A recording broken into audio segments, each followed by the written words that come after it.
Hello. In this video, we're going to go over how to solve a trig function and equation using factoring. The first thing we need to do is get 0 onto one side. Here we can see we have sine squared theta equals 5 sine squared theta plus 1 plus 4 sine theta. What we need to do is we need to make sure we have 0 on one side. So I'm going to move this sine squared theta on the left side to the right side. This will get a 0 on the left, as well as keep my sine squared of theta positive. I'm going to rewrite sine 4 sine of theta in front of the 1.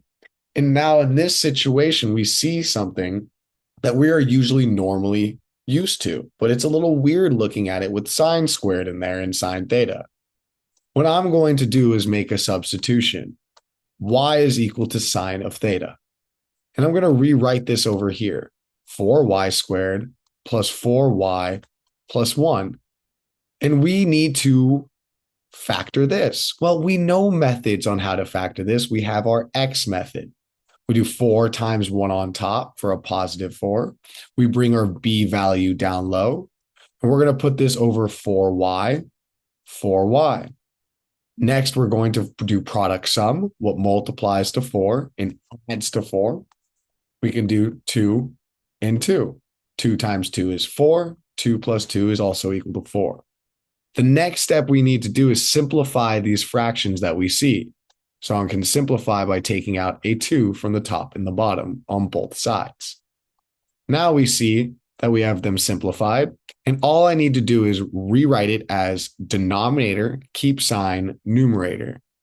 Denominator, keep sign, numerator.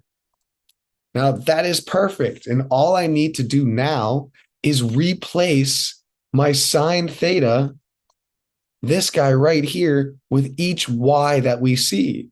Well, I can also rewrite this as 2y plus 1 squared. So now I only need to replace that 1y. So we come back over to our left side and we see, hey, this actually equals to 2, replace the y, and write what it's equal to, sine of theta plus 1 squared. Now all we need to do is set this equal to 0 and solve. So we go 2 sine of theta plus 1 is equal to 0. We're going to subtract 1 from both sides. 2 sine of theta is equal to negative 1. Divide both sides by 2. Sine of theta is equal to negative 1/2.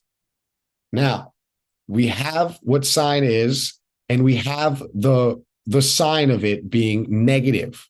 Using that information, we're going to go find the quadrants really quickly. So we're going to map out what we do know as all students take calculus. So I draw my coordinate. All students take calculus. All of them are positive. Sine is positive. Tangent's positive. Cosine's positive. So where is, and let's rewrite this so it's a little more clear. Where is sine equal to a negative value? It's not going to be here or here because that's where sine is positive. So it has to be here and here. This is the angles that sine is going to be negative. Okay, so we're in quadrant 3 and 4. Next, we need to find our reference angle. That we do by using our chart method. Sine, cosine, tangent.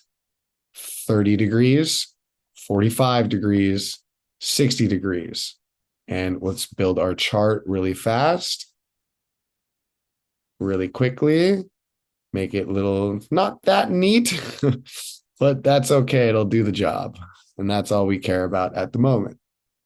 So let's lower this first part of this. And now we're good to go. The first part, remember, sine goes square root of all of the top. Square root of 1 is just 1. You can see square root of 1, 1. Square root of 2, square root of 3. All over 2. And then cosine is flipped. And tangent is sine over cosine. Beautiful. Okay, so now When is sine 1/2? Sine is 1/2 when the reference angle is 30. So this degree right here is 30 degrees and 30 degrees. Now we're going to figure out what those angles are. Well, if this is 180 degrees and this is 30 degrees, we know it's going to be 30 degrees more than 180. So the first angle is 210 degrees. Next, we know that this angle is 360. And this angle is 30 degrees less than 360. So we'll do 360 minus 30. We get our second angle as 330 degrees. So that is the answer in degrees. Now, to convert it to radians, all we need to do is do 210 times pi over 180. And what we're going to do, the first thing you do is cancel out the zeros. 21 over 18, take out a 3, divide by 3, divide by 3. We get 7 pi over 6. And then we'll do 330. 330 times pi over 18. Pi over 180. And we're going to get this cancels, the zeros cancel. Divide top by 3, divide bottom by 3. We see 11 pi over 6 as the other angle. And now we have the answer in both radians and degrees. So not too bad. Make sure you make your substitution, do normal factoring, and we are good to go with this answer.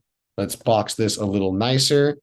And please email me if you would like to see another type of video of any source. And I hope everyone has a great day.